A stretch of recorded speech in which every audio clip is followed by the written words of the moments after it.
I should have turned back the moment the rusted gate creaked open on its own. The hospital had been closed since '92. That's what the city record said, anyway. St. Elora Memorial, once a sprawling facility tucked into the hills at the edge of town, was condemned after a chemical fire gutted half the east wing. The place was supposed to be empty, no power, no staff, no reason for the lights to be on. But they were. That was the first thing I saw as I rounded the hilltop road last week, my headlights catching the upper floor windows. Lit. Steady. Not flickering like emergency bulbs, bright and clean, like someone had just flipped a switch. I stopped the car and just stared, watching as fluorescent rectangles glowed in the otherwise dark shell of the building. I'm a freelance journalist, mostly local interest stuff, profiles, old hauntings, that kind of thing. The abandoned hospital was just another forgotten places story until the lights started turning on. I should have turned back. I didn't. Instead, I packed a camera, a voice recorder, and a crowbar, just in case. I told myself it was probably kids messing around with a generator. Maybe someone living off the grid. Squatters. But even as I pulled up outside the gate, the hairs on my arms prickled. Something felt off. The outer doors were chained, but I didn't have to use the crowbar. A side entrance, one they probably used to wheel in deliveries, had been left unlatched. Like it wanted me to come in. Inside, the air was still. Not dusty like I expected, just old. The smell of antiseptic lingered faintly beneath something sweeter, almost floral. There were no signs of animals or vandals. The walls were clean. The floors weren't cracked. Then I heard it, the distant, rhythmic beeping of a heart monitor. It echoed faintly down the corridor, regular and precise. I froze. Every instinct screamed to run, but I'd already taken out my recorder. Thursday, 11:47 p.m. Inside St. Elora Memorial. Lights are functional. Audible medical equipment, possibly active. I followed the sound. The west wing hadn't been part of the fire. The hallway lights buzzed softly above me, and everything was frozen in time, wheelchairs abandoned mid-turn, a gurney pushed halfway into a room. I passed by a nurse's station, where a patient chart was still open on the counter. The date read April 17, 1992. The beeping led me to room 112. The door was open. Inside was a hospital bed, and in it, a man. Middle-aged, eyes closed, hooked up to machines that blinked and hummed softly. The floor dripped steadily. His chest rose and fell. I backed out of the room so fast I nearly dropped the recorder. That was when I saw the nurse. She stood halfway down the hallway, facing me. Her uniform was crisp and old-fashioned, white dress, cap, shoes that didn't belong in this decade. She didn't move. Didn't blink. Her face was blank, not hostile but hollow. Like no one was home. I started to speak. "Excuse me." She turned without a word and walked through the double doors at the end of the hall. The doors hissed open like they'd just been oiled. That night, I only explored the west wing. I told myself I'd go back with more gear, maybe a friend. But the moment I stepped back outside, the lights behind me blinked off. All at once. I drove home, didn't sleep, and spent the next day cross-checking every city record I could find. St. Elora had been disconnected from the grid for 33 years. No power. No staff. No patients. But the man in room 112 was still breathing. And the nurse, she wasn't the last one I'd see. Tomorrow night, I'm going back. I don't know why I'm drawn to this place, only that something's waiting. And every time I return, a new wing unlocks. Each one worse than the last. I returned the next night just after midnight. The main entrance was still chained, the side door still unlatched. I brought backup batteries, 2 flashlights, and a pocket knife, not that a blade was going to help me if something went truly wrong. But it felt better than going in bare. Inside, the West Wing was just as I left it, eerily still, with its warm lights and outdated decor. The air felt heavy. Like it was pressing down on me, urging me not to breathe too deep. I passed room 112 again, and the man was still there, unmoved, still breathing. I looked closer this time. There was no name on his wristband. No record on the monitor of vitals, just the dull, ceaseless beep of the heart rate. I spoke his name aloud, any name, really. James? No response. Not even a twitch. Then I noticed something new. The red light above the east wing doors was glowing. Last night, those doors had been locked, dead-bolted, sealed tight. Now, they parted as I approached, hissing open with mechanical grace. Behind them stretched a hall much darker than the one I'd come from. No ambient lighting. No flickering fluorescence.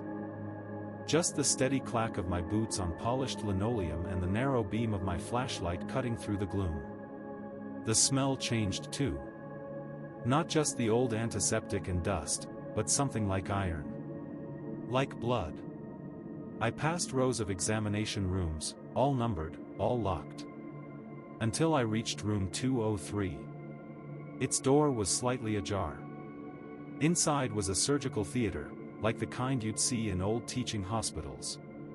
An operating table sat center stage beneath a massive, segmented lamp. Chairs surrounded it in tiers, but each seat was occupied by mannequins. No, not mannequins. They were too realistic. Too perfect. Plastic smooth skin, eyes that didn't blink, mouths frozen mid-breath. They all stared down at the table. A table that was drenched in old, crusted blood. I whispered into my recorder, room 203. Surgical theater. Dozens of lifelike figures. Blood appears fresh, still wet in places. No medical staff present. And then, movement. One of the observers tilted its head. Only slightly. Barely more than a twitch. But I saw it. I staggered back, flashlight swinging wildly, and caught something else out of the corner of my eye, a figure standing in the corner of the room, obscured in the shadows. A doctor's coat. A surgical mask. Eyes hidden behind mirrored lenses. I raised my light, and he was gone. Vanished. No sound, no motion. Just empty air where someone had just been. I didn't run. I should've, but I didn't. Instead, I turned to leave, and that's when I noticed the hallway had changed. What had once been a clean, if dark, corridor was now wet. Glossy. The walls looked organic. Like skin. My boots squelched against the floor, and every step felt like I was moving through something alive. Then came the sound. A low gurgle. A sucking, wet breath. And something massive dragging itself down the hallway behind me. I ran.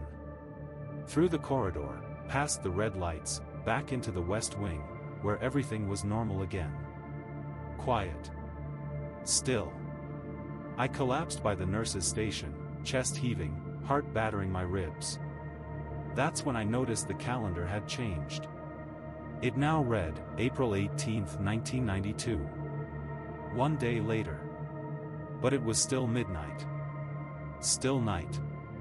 Still the same breathless quiet as before. Something is wrong with time here. And I have the gut feeling that tonight, another wing will open. And whatever's inside will be waiting for me. It didn't matter what the calendar said. I knew it hadn't been a day. Maybe an hour, tops. But every time I came back, the date advanced, only by a day, but never predictably. Never aligned with reality. This time, it read April 20th, 1992. I stared at that date for a long time before I turned toward the North Corridor. I hadn't noticed it on my previous visits. That's because it hadn't been there. it wasn't just a new wing. It was a new structure. The hallway had unfolded like origami, creasing itself into existence. The sign above the new entrance simply read, Pediatrics. I hesitated. My gut twisted. There's something inherently awful about an abandoned children's wing, empty cribs, toys left behind, the suggestion of small lives suddenly stopped. But I walked in anyway. The light in here was different. Not fluorescent like the others, but warm, like afternoon sunlight filtering through drawn curtains. There were decals on the walls, faded cartoon animals, rainbows, clouds.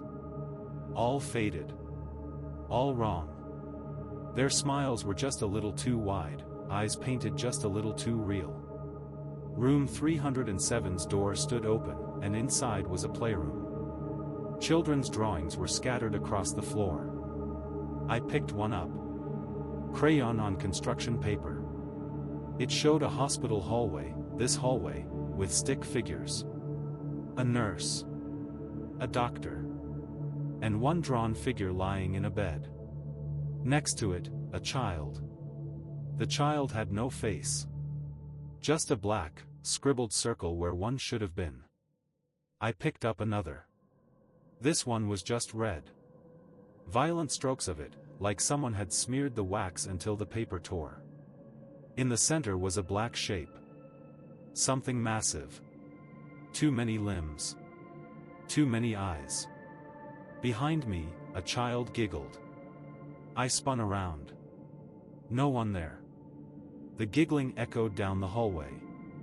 Then footsteps, soft, bare, running along linoleum. I followed. Around the corner, I found a door labeled, Room 314, Isolation. It was cracked open just enough to see inside. A rocking chair was moving. Back and forth. Back and forth. Empty. There was something on the chair, though. A stuffed rabbit, old, worn, but freshly stitched. Its button eyes stared blankly ahead. One was hanging by a thread. I could hear it squeaking as the chair moved. Then came the whisper. Right behind me, close enough that I could feel the breath on my ear. You shouldn't be here.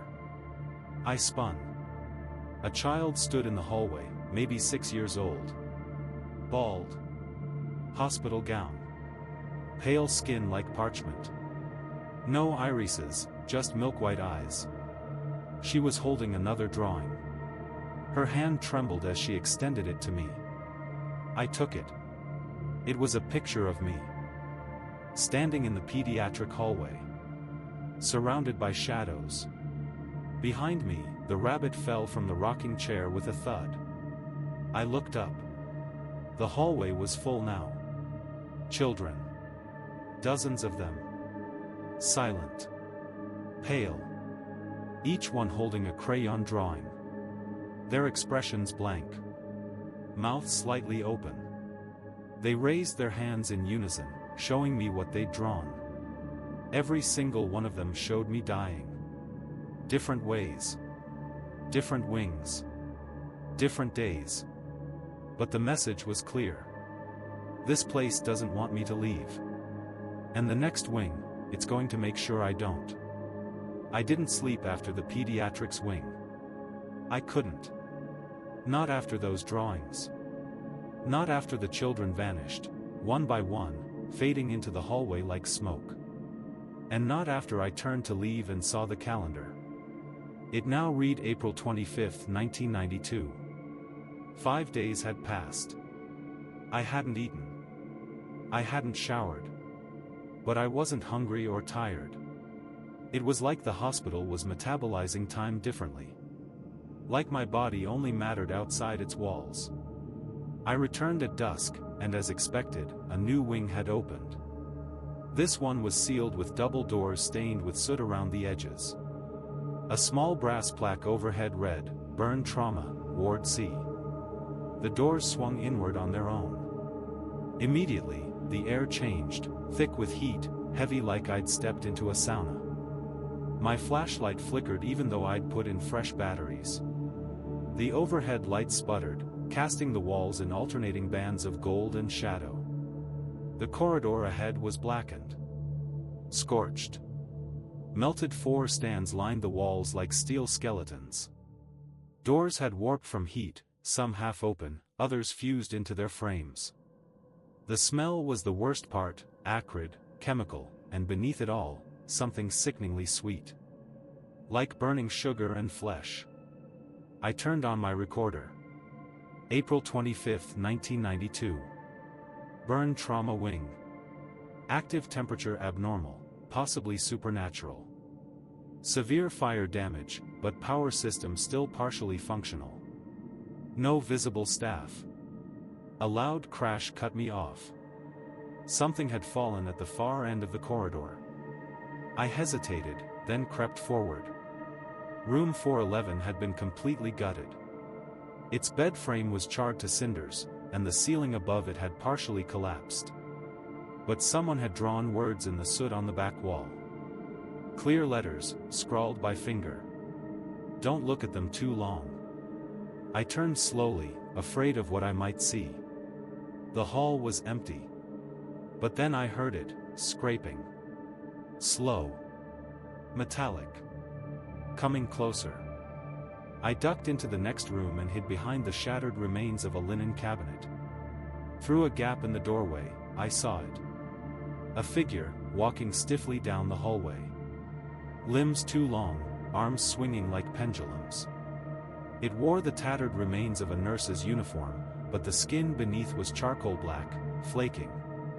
The face, what little wasn't burned, was stretched in a permanent rictus of agony. It carried something behind it. A wheeled floor stand. Dragging it. The bags hanging from the hooks weren't for fluids. They were full of something dark. Something clotted. It passed by without looking. Without making a sound. When it turned the corner and disappeared, I slipped out. That's when I noticed a map mounted to the wall. One of those old laminated hospital layouts. Only 3 wings were highlighted in red now, the ones I'd already explored. But as I stared, the map updated itself. New lines appeared, branching like veins. New wings. New levels. A lower floor I hadn't seen. And at the bottom of the map, someone had scratched in jagged letters. It goes deeper than you think. Then, in smaller writing below. They're not patients. They're what's left of the staff. A soft hissing filled the air. Sprinklers above me began to drip. Water fell across my shoulders, and immediately began to steam. I didn't wait to see what triggered them. I ran. Back through the heat, past the floor stand, past the soot-scrawled warnings. As the doors slammed behind me, I realized the temperature in the hallway had dropped. The hospital was adjusting. Preparing. Whatever came next would be colder. Much colder. The hospital welcomed me back like a beast that never sleeps. This time, the calendar read April 28, 1992. 3 more days, stolen while I wasn't watching. The West Wing was dimmer now. Room 112, the man in the bed, was gone. The monitors were off. No sound. Just an imprint in the sheet, still warm when I touched it. I didn't say anything into the recorder. It felt wrong. Like speaking would invite attention I wasn't ready for. The new wing opened behind a previously bricked-up wall, now crumbled inward like something had punched its way out from the other side. A rusted placard on the wall read, "Morgue, level -1." The stairwell down was steep and narrow, coated in dust that hadn't been disturbed in decades. But the lights were on. Faint, flickering, yellow bulbs that buzzed like hornets. I descended, slowly, counting each step. I lost track after 27. It was longer than any sublevel should have been. The air grew cold. Not just cool, refrigerated.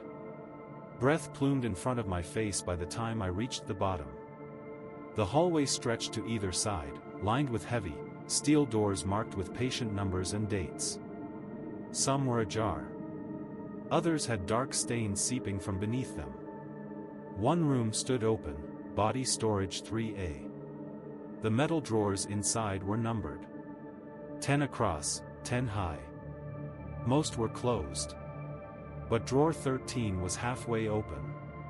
Inside wasn't a body. It was a tape recorder. I stared at it for a long time before pressing play. Static. Then a voice, calm, male, professional. "This is Dr. Elwin, Chief Pathologist, recording for archival. Date, April 17, 1992. If you're hearing this, I'm likely already gone. Or worse." A pause. Then, quieter, "They keep coming back. The dead. Not as themselves, but as echoes. Hollowed out. Made of memory. They repeat patterns. Respond to stimuli. They don't know they're dead. That's the part that breaks me. They think they're still helping." More static. Then screaming. I turned it off. Behind me, one of the drawers slammed shut. I froze. Another drawer creaked open. Then another. Metal scraping against metal, echoing down the corridor. I stepped backward, flashlight trembling. And then I saw them. Figures pulling themselves out from the drawers. Pale, bruised skin. Eyes sewn shut. One was in a lab coat, the name tag charred beyond recognition. Another wore the shredded remains of a volunteer's vest. They moved slowly, like they were underwater, but their heads turned toward me in perfect sync. I ran. The hallway twisted. I turned corners I hadn't seen before, past freezers filled with shattered glass and blood frozen in mid-drip. I swear one of them whispered my name, in a voice I recognized. My mother's. She died in 2007. The whisper came again, echoing from a corridor I didn't take. "Come see me, sweetheart." My legs nearly gave out. Then I saw the elevator. An old, rusted thing, doors half open, flickering like it hadn't worked in decades. I didn't care. I dove in. The doors tried to close but jammed halfway, grinding like teeth. From the hall, the pale figures reached out. Not screaming. Not moaning. Just moving with purpose. Silent. Intent. And as the elevator finally lurched upward, I saw one mouth move. "You don't belong up there anymore." When the elevator clattered to a stop, it wasn't where I expected. Not the lobby. Not the West Wing. Somewhere else entirely. The walls outside were stone, not tile. Old, rough, like parts of the hospital had been built into something far older, or grown over something ancient. The hallway curved gently, the air thick with incense that had no business burning. There was chanting, just below hearing range. A rhythm in the walls, like a heartbeat echoing through the stone. A small sign, warped with age, hung askew beside a pair of heavy oak doors, St. Elora Memorial, Interfaith Chapel. The doors opened without touch. Inside, it was twilight.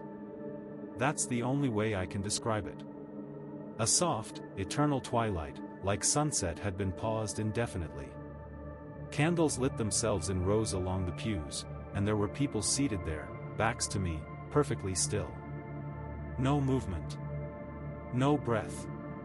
No sound, save the distant echo of a pipe organ, muffled, as if played from somewhere very far below. I approached the nearest pew and reached out. The man sitting there was a priest. Or had been. His collar was torn.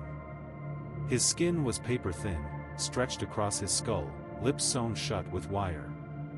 His hands were clasped in prayer, blackened at the fingertips as if frostbitten. I took a step back, and every candle in the chapel went out. The organ stopped.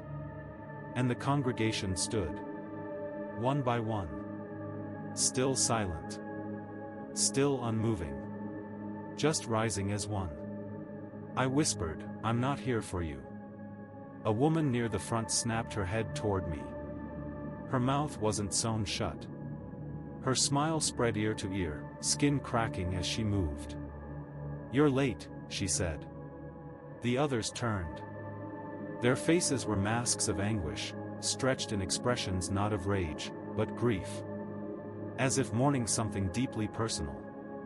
"You're late," she repeated, stepping down from the pulpit. We prayed and waited. Waited and bled and waited again. I turned to leave, but the doors were gone. Not closed. Gone. Just more pews behind me now. The chapel had grown, swallowing the entrance like a lung-inhaling space. Then they began to walk forward. The congregation. The woman at the front reached into her robes and pulled out a rosary of teeth. "Do you accept your penance?" she whispered. The wall behind the altar cracked. A shape pressed through it, something enormous, humanoid but wrong. Like a statue given movement. Hands too big. Arms dragging on the ground. Eyes that pulsed with dim light, embedded in its chest like tumors. I backed toward the side aisle, ducking through a curtain I hadn't noticed. And found myself in a tiny prayer room, completely empty. Except for a mirror. Not a reflection. A window. It showed the west wing, room 112. The man was back. Only now, he was awake. Eyes wide, mouth moving silently, thrashing under the restraints. Behind him, the nurse stood again. Watching me through the mirror. Her smile was thin. Mechanical. The lights in the chapel flared behind me, voices rising in a single, broken hymn. I whispered, "Not yet," and slammed my fist into the mirror. It didn't shatter. It opened. I fell through. Landed hard on the floor of room 112. He was still thrashing. The nurse turned slowly toward me and whispered, "You're almost ready." Then the lights went out again. The calendar read May 2, 1992. Every visit takes more days. Memory. Maybe even pieces of me. Room 112 was empty again. The man gone. The nurse? I hadn't seen her since she whispered those words in the chapel, "You're almost ready." For what, I still don't know. This time, the hospital gave me no choice. There was no map, no lights guiding the way. Just sound. Laughter. Children's laughter. But warped, slow, syrupy, as if played through a dying cassette tape. It echoed through the north end of the hospital, where the pediatrics hallway had now grown. The doors had multiplied, the hall stretching into angles that didn't make sense. As I walked, I realized something was different about the light here. It wasn't coming from bulbs. It was moonlight. Cold and silver, spilling in from windows that showed no sky, just more hospital, folding in on itself like a funhouse reflection.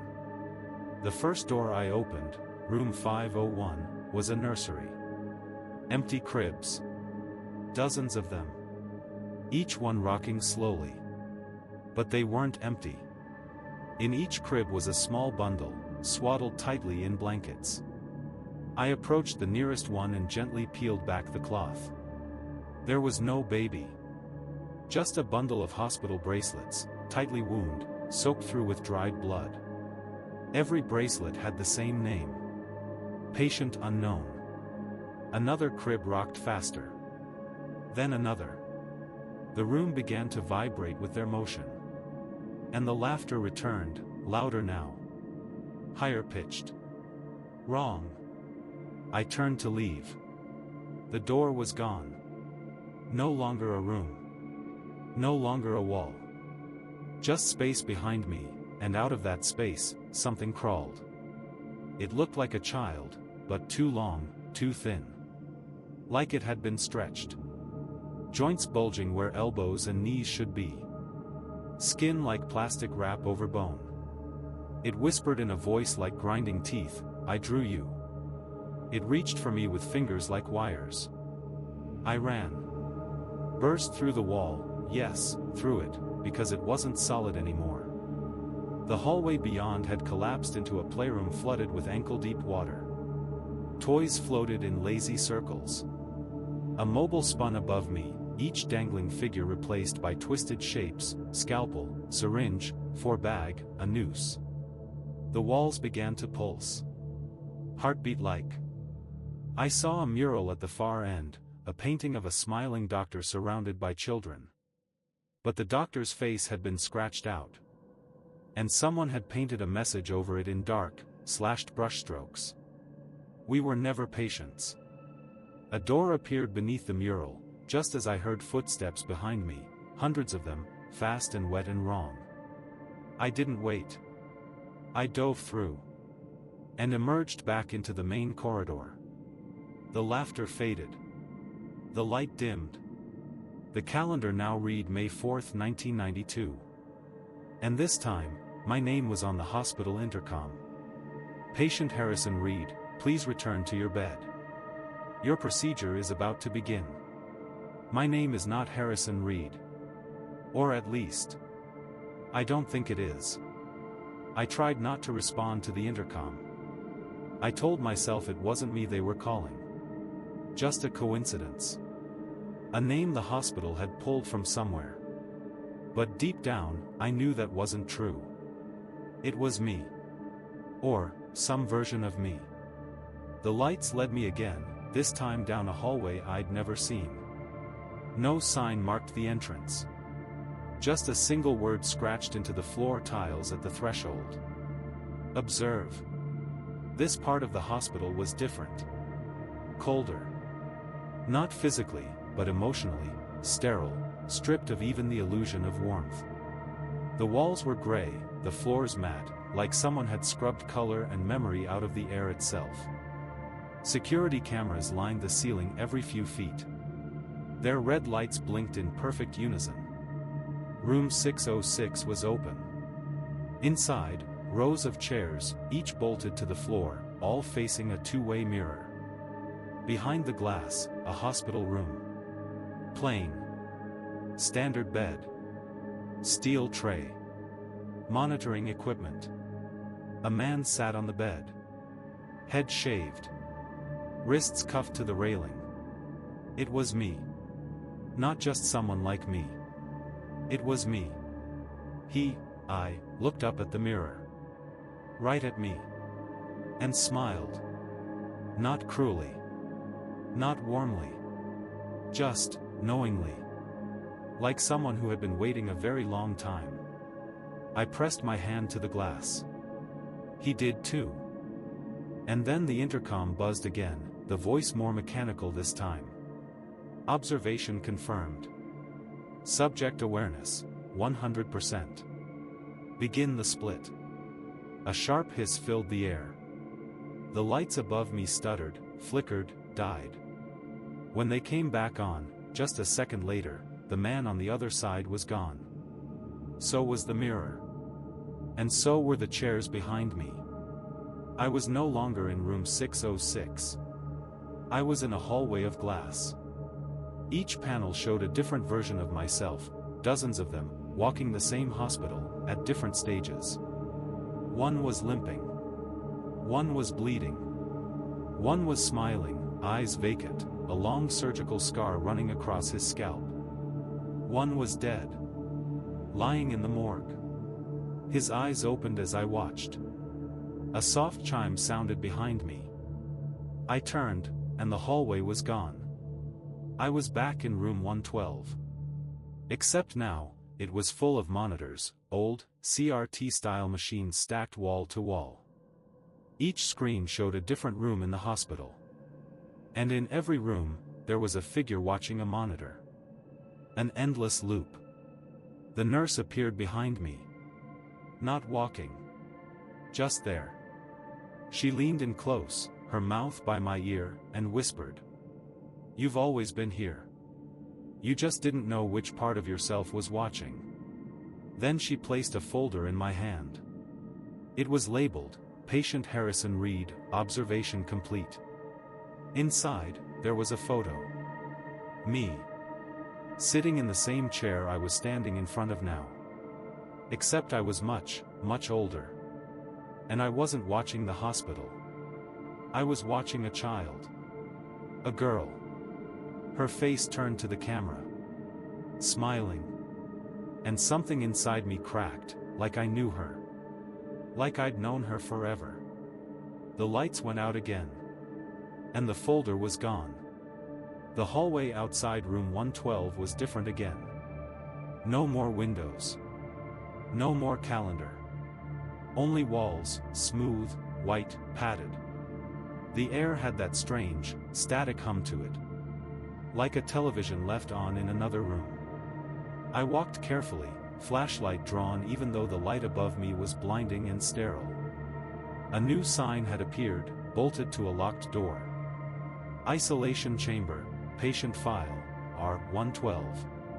Same number as the room. My room. My file. The lock clicked open without me touching it. Inside, the room was seamless white. No bed. No furniture. Just one chair in the center and a large square mirror set into the far wall. As soon as I stepped in, the door slammed behind me. And the lights went off. I was plunged into black. Complete. Then, buzzing. A high-frequency pitch that clawed into my skull. The mirror flickered like a screen, and slowly, an image emerged. It wasn't the hospital. It was my apartment. My old one. Before all this began. I was sitting at my desk. Typing. Drinking coffee. Completely unaware. Then, behind me, someone stepped into the frame. The nurse. In my apartment. She walked right up to the back of me and whispered something I couldn't hear. I turned, on the screen, and collapsed. The footage looped. Over and over. Each time, she whispered. Each time, I fell. Then the image changed. Now it showed me, now, in the white room. Only. I wasn't standing. I was strapped to the chair. Mouth covered. Eyes wide. Thrashing. I looked around me. The room was still empty. But in the reflection, I was restrained. I started to move toward the mirror. And the air shifted. Cold rushed in, like the room exhaled. A second figure appeared in the mirror. No face. Just a blurred, shifting silhouette that pulsed like a migraine. It leaned toward me, toward the bound version of me in the chair, and whispered into my ear. Then the real air around me moved. I felt breath on my neck. Hot. I turned, swinging the flashlight. Nothing. But when I faced the mirror again, there were now 3 figures in the room. One in the chair. One whispering. And one watching from the corner. And all of them were me. I began to scream, just to hear something real, but my voice didn't echo. It didn't even leave my throat. My mouth opened, but nothing came out. The mirror flickered again. The figures were gone. Just me now. But older. A shell. Eyes wide. Face blank. Sitting in a padded cell. This cell. Captioned beneath the image were 4 words.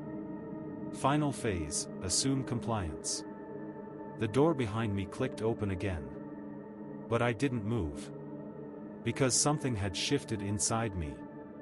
I wasn't sure if I had walked in here, or if I'd always been in here. When the door clicked open, I stood slowly, half expecting my limbs not to work. They did. But it felt like they were remembering how to move more than obeying me. Outside the isolation chamber, the walls had changed again, concrete now, with painted lines along the floor.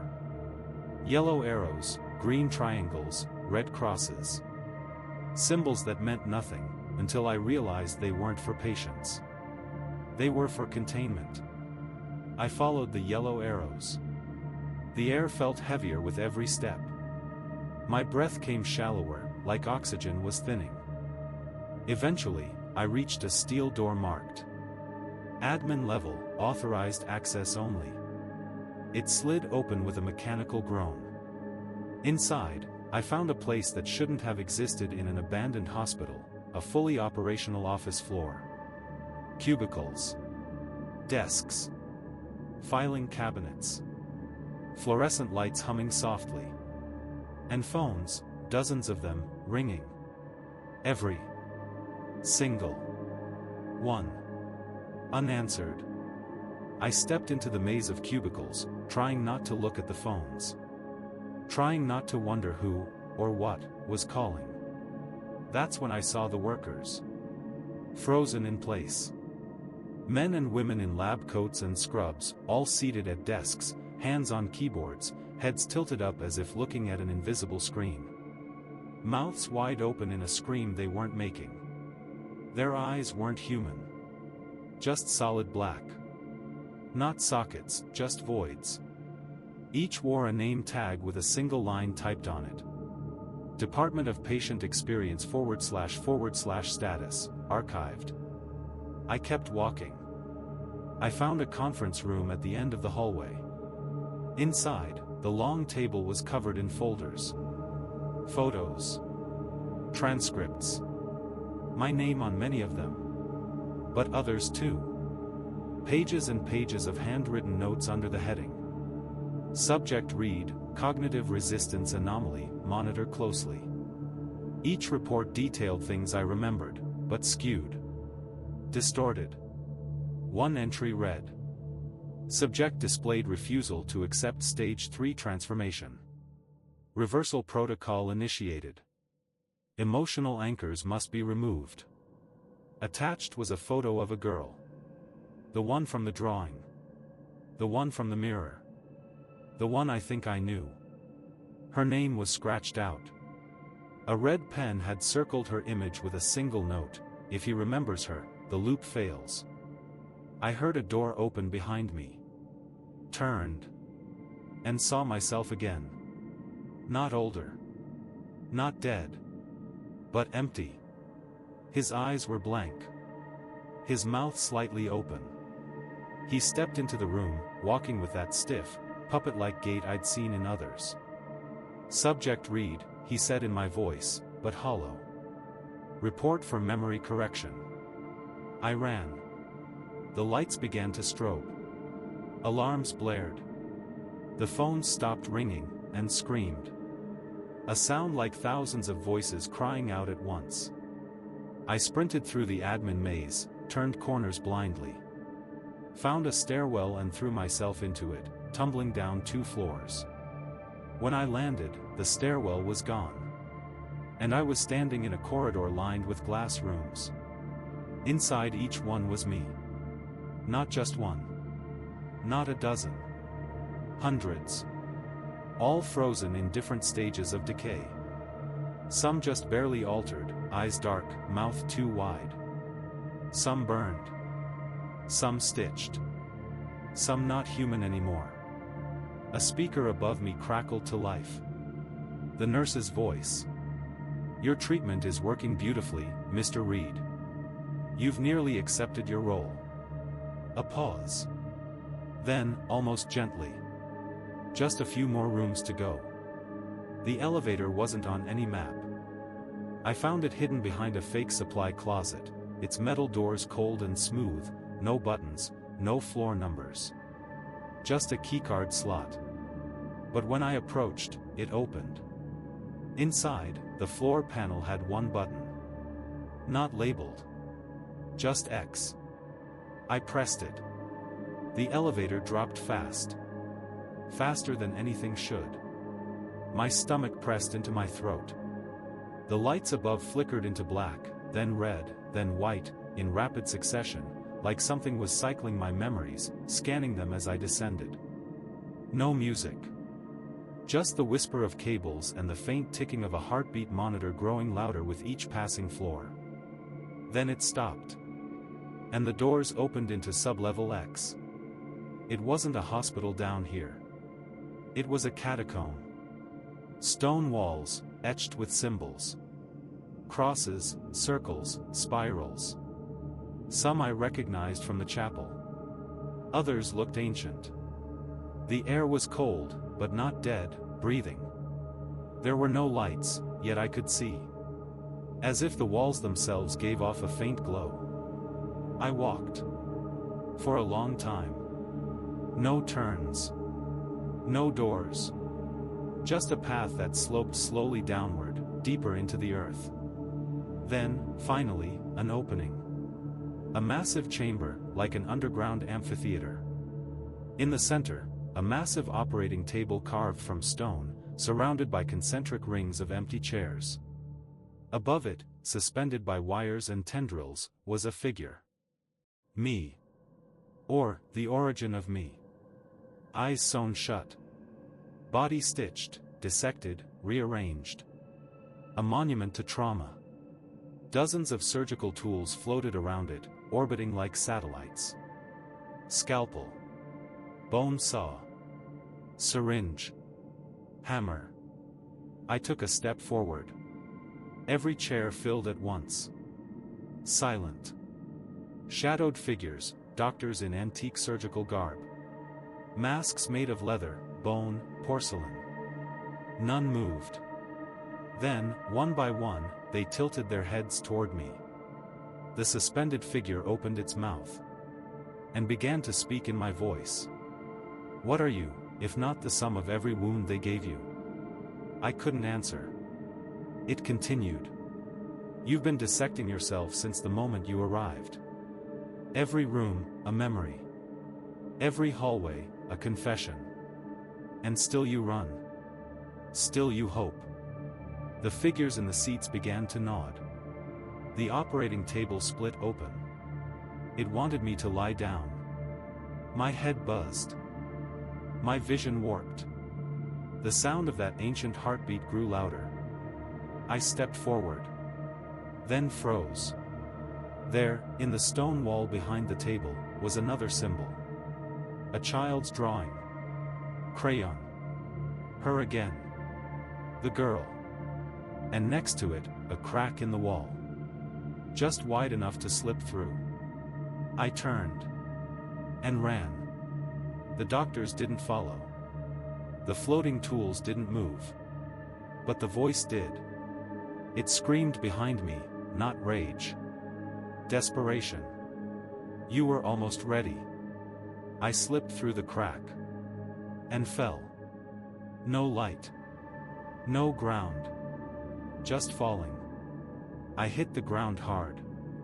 But there were no broken bones. No pain. Just the jarring shock of impact without injury, like the world was trying to remind me I wasn't entirely real anymore. I stood up in darkness, blinking. Then the lights came on. Warm. Natural. Sunlight. I was standing in a hospital lobby. A modern one. Clean. Polished. Reception desk. Visitors' chairs. A vending machine humming softly in the corner. And outside the glass doors, the city. Cars. Trees. People walking. Birds. Normal. For one awful second, I believed it. A sign above the front desk read, "Discharge." I approached, legs shaking. Behind the desk was a woman in scrubs. She looked up, smiled politely. "Mr. Reed. Ready to go?" Her voice was familiar. Too familiar. It was the nurse. But younger. Smiling. No shadows under her eyes. I stared at her. What is this? She typed something into her computer, pretending not to hear. You've completed your observation period. No further procedures scheduled. You're free to leave. I turned to the glass doors. Beyond them, I could see my apartment building. A dog tied to a street pole. A hot dog stand. Home. Then I looked at my reflection in the glass. and realized something was wrong. It wasn't me. The man staring back had my face, but slightly older. Eyes dull. Jaw tense. Skin grayer, like it had spent too long under fluorescent lights. I raised my hand. He didn't. He just watched. The nurse said gently, "He can't leave if you do." I turned to her. "What do you mean?" She smiled wider. "One of you must stay. One of you must observe. That's the rule. That's always been the rule." The intercom buzzed. "Patient Reed. You may now exit the program. Or remain, and continue care." The doors slid open. Warm wind swept in. I took one step toward the exit. And heard her voice. The girls. From somewhere far behind me, echoing down a corridor that shouldn't have been there. "Don't forget me again." I turned. And the lobby was gone. Replaced by a dim hallway, lit by a single swinging bulb. No sign of the nurse. No desk. No exit. The glass doors slammed shut with the sound of breaking bone. And behind them, my reflection smiled, and walked away. The hallway beyond the false lobby wasn't part of any hospital blueprint. I knew because the walls weren't made of tile or plaster. They were made of flesh. Veins pulsed faintly beneath a translucent surface. Every few feet, a bulge, like something just beneath the skin, breathing slow and heavy. I tried to walk gently, but the floor squelched underfoot. There were no doors. Only alcoves, each housing strange, biological machines, monitors grown into walls, IVs that pulsed like arteries, surgical lamps that blinked like eyes. And scribbled along the corridor in thick black marker. The root of care is control. The air got thicker the deeper I went. My breath came shallow. The girl's voice echoed again, distant, like a memory caught in a drain. "They keep you here so they don't have to carry it." I passed another alcove. This one contained a patient. Or what used to be one. A body grown into the wall. Tubes fed in and out of its chest, its mouth sewn shut. Its eyes darted toward me as I passed. Then came the sound. Not mechanical. Wet. A dragging, sloshing shuffle that echoed behind me, slow and heavy, like something pulling itself across the floor. I didn't turn. Didn't want to know what it was. The hallway curved downward, spiraling, the pulsing lights dimming as the root hall narrowed to a crawlspace. I dropped to my hands and knees, crawling through something slick. A whisper came from ahead. The nurse's voice, but cracked and aged. "Treatment never ends, Mr. Reed. Not when trauma becomes architecture." I crawled faster. The tunnel opened suddenly into a chamber, and I collapsed onto stone. It was circular. A pit. The floor sloped downward toward a massive drain in the center, and every surface was covered in tangled tubes and black cables. In the center, strapped upright to a gurney, was a man. Me. Again. But younger. Pre-hospital. Eyes wide. Shaking. Wearing the clothes I first entered this place in. I stepped forward, heart pounding. He looked up at me and whispered, "Please. Just wake up." I reached for him, and the drain opened beneath us. He fell first. Then the walls split open, revealing dozens of nurses, faceless, uniformed, moving in unison. Their mouths opened in perfect time. Let the root take him. Hands pulled me toward the hole. I fought, but their grip was impossibly strong. Cold and wet and final. And as I was dragged toward the dark, I saw her again. The girl. Standing just beyond the edge of the drain, watching. She whispered something, but this time I couldn't hear it. Because the dark swallowed me whole. I expected blackness. Silence. Maybe death. Instead, I woke up submerged in liquid. Thick, warm, and breathing. Tubes were jammed into my arms, my throat, the base of my skull. The fluid pulsed around me, softly vibrating in rhythm with something deeper, something ancient. Above me was a massive sphere, pulsing red, veins stretching outward like a spider's web. A heart?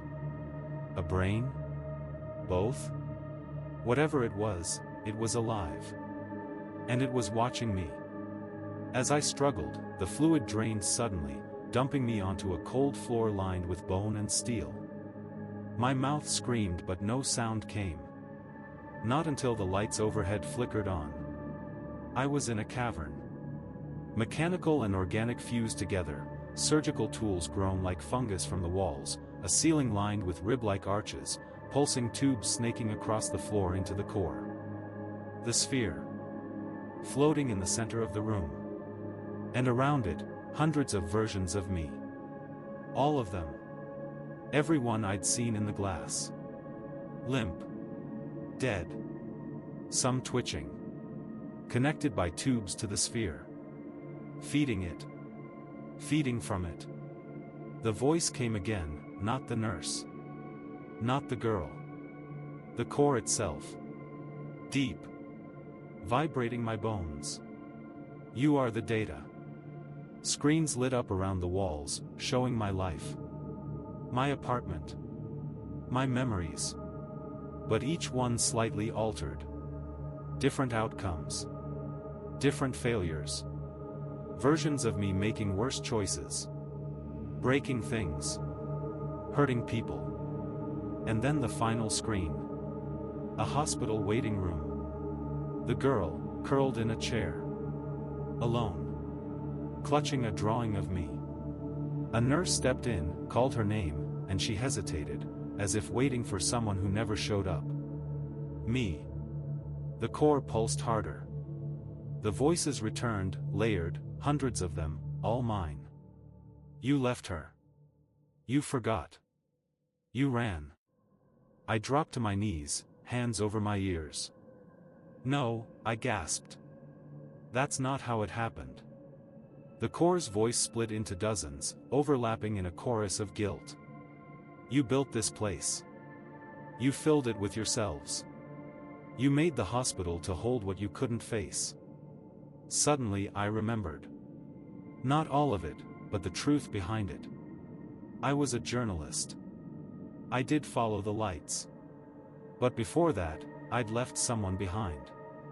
A daughter. A mistake. A choice I buried so deep, I invented a building full of trauma just to avoid seeing her face again. And now she was waiting. Still waiting. The walls of the core cracked. A voice, her voice, pierced through it all. Come back. And a door appeared. A single, wooden door in the far wall. Not glowing. Not locked. Just waiting. I stood. Shaking. And took the first step toward it. The door didn't open. It released. Like it had been holding something in for a long, long time. Beyond it, silence. A hallway of faded sunlight and dust. The walls weren't pulsing. There were no monitors. No glass-eyed nurses. Just peeling paint, scuffed linoleum, and a single wheelchair turned on its side in the corner. At the end, an elevator. Not the one from before. This one was old. Rusted. The kind used in early hospitals, with a wire cage you had to slide shut. I stepped inside. The cage groaned as I pulled it closed. There was only one button. Discharge. I pressed it. The elevator rose slowly. Groaning. Rattling. With each floor I passed, I saw flashes, moments. The wings. The children. The chapel. The morgue. The others, me. All frozen, like snapshots inside forgotten rooms. Locked away. And then, higher still. Up past the wings. Up past even the lobby. Up to a floor that didn't exist on any plan.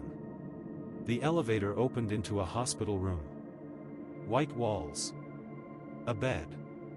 A window. And her. The girl. Sitting on the edge of the bed, kicking her feet lightly. No tubes. No monitors. Just her. She looked up as I stepped out. "You remember me now," she said. Not a question. Just a statement. I nodded. My voice cracked. "I do." She held out her hand. "You left me here. But you came back. That means something." I took her hand. She led me to the window. Outside wasn't the city. It wasn't the hospital. It was a field. Endless grass, swaying in the wind.